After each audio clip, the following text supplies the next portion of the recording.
Hello, my name is Edward Sonino. I'm going to read you my recent article with the title, Biden's Sacrosanct Duty to Enforce the Constitution. Not enforcing its crucial provisions means the Constitution has no authority. All American presidents, as well as all senators and representatives, make an oath to defend the Constitution. Without making such an oath, they cannot assume their office. The oath is not meant to be merely pro forma. It is meant to be sacrosanct, the Constitution being the bedrock of our nation. To violate that oath is tantamount to betrayal of the nation, even when there is no intention to betray, even to the point of causing severe political unrest. Whatever the case, betraying important provisions of the Constitution is momentous, signaling the demise of the Constitution, possible political upheaval, even revolution.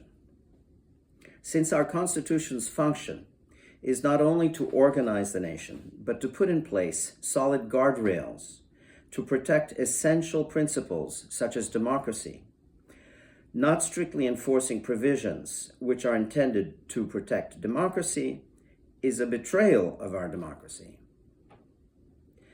The Constitution's 14th Amendment, Section 3, is one of the most important provisions of our Constitution and is self-executing, as it is intended to prevent anti-democratic political candidates from assuming office, even if they win their election. In fact, it unambiguously disqualifies any candidate who, having previously given an official oath to defend the Constitution, ends up being involved in an insurrection against it. The only remedy for an insurrectionist is a 2/3 vote by both the Senate and the House of Representatives to remove that disqualification. The two other constitutional disqualifications for president are being younger than 35 years old and not being born in the United States. Trump demonstrably incited and led the violent January 6, 2021 insurrection to defeat the democratic process and reverse Biden's election victory.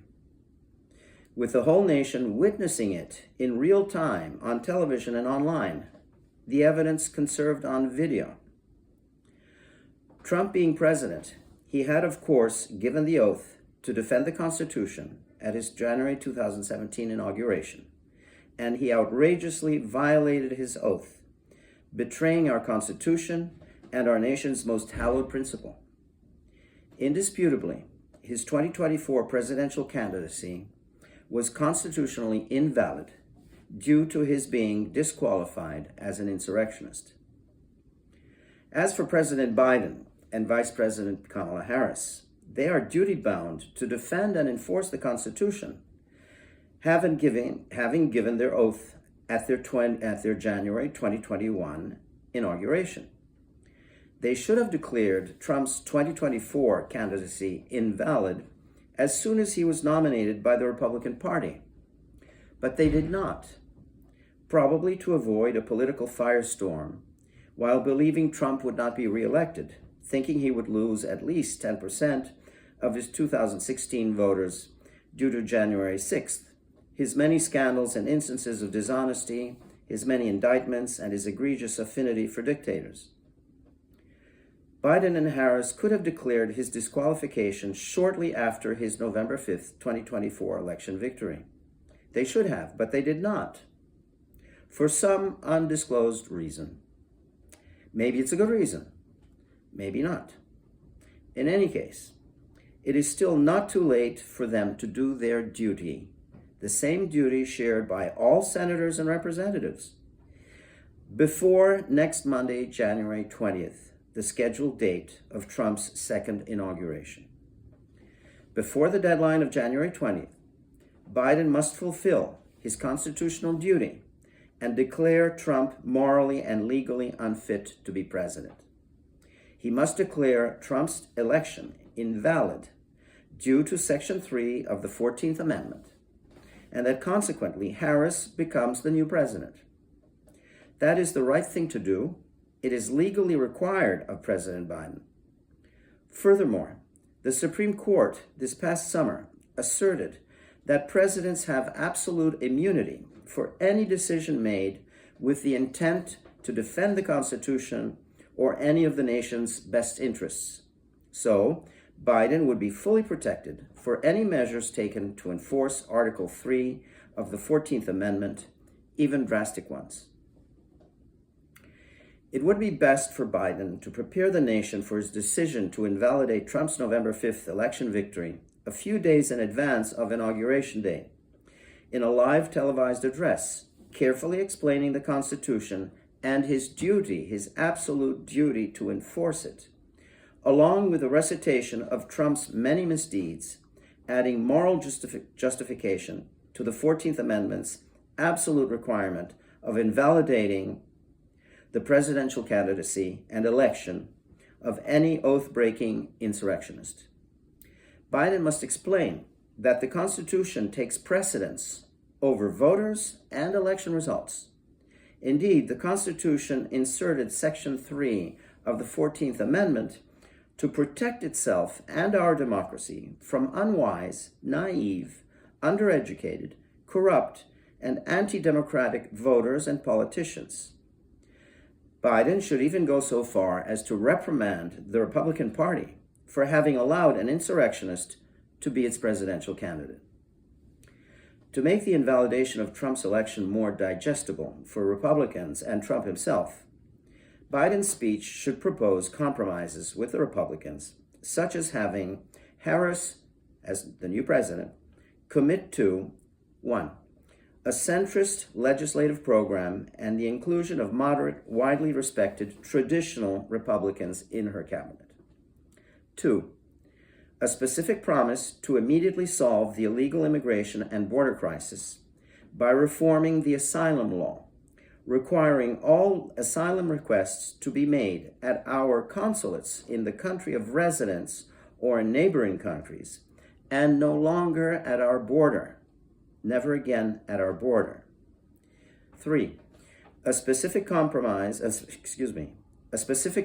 to complete the wall by the end of this year. 4. A prolongation of Trump's tax cuts, along with a proposal to replace capital gains taxes with a maximum 10% federal transfer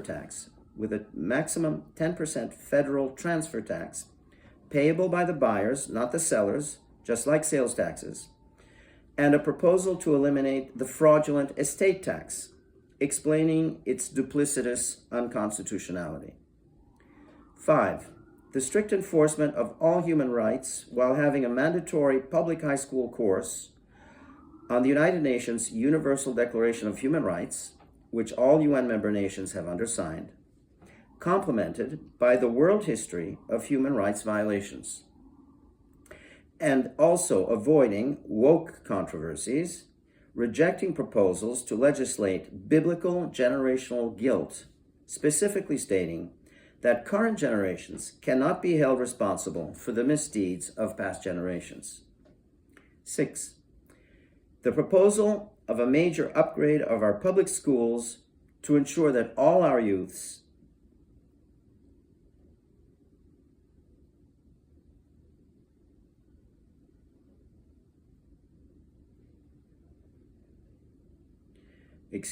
So 6, the proposal of a major upgrade of our public schools to ensure that all our youths get a truly excellent education by having them run as the best private schools with strict discipline, lots of homework and study hall, school uniforms, and an enlightened curriculum, which includes a 4-year high school course on psychology, complemented by group therapy and good parenting workshops, to greatly reduce drug addiction and all forms of violence.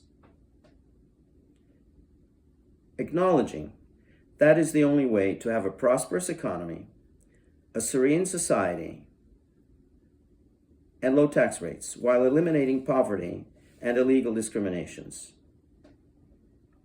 7, having all of Trump's trials and indictments proceed until completed reinstating those abandoned due to unjustified and biased judicial delays, while promising that Trump will not be imprisoned so long as he does not again violate the law, and promises to persuade his MAGA supporters and the Republican Party to accept the invalidation of his election and repudiate future insurrections. As for the Justice Department's corrupt, fraudulent, unconstitutional policy of not prosecuting sitting presidents, Biden should reveal that it was adopted under President Nixon's orders to protect him from being indicted for Watergate, and that he is ordering it to be rescinded permanently. Biden should make clear to all Americans that if we end up with a dictator, we will have a police state. There will be no way out for decades. Forget about congressional and judicial protections. They are crushed and rendered impotent in fascist police states. Political opposition is not tolerated. Dissidents are judicially persecuted, jailed, assassinated, executed, or simply made to disappear. That's the existential risk we face with Trump as president. What are the chances that Trump will respect our democracy, since he disregards and violates our Constitution's 14th Amendment, Section 3? The Constitution says it's a risk not to be taken. Biden must act before January 20th and do the right thing. To not unflinchingly defend our democracy would be unforgivable, cowardly, and incredibly stupid. Thanks for listening. You can see the text of this article on my LinkedIn site and on my Medium site, and it will also be posted on Twitter. Of course, also on my YouTube site. Thanks again.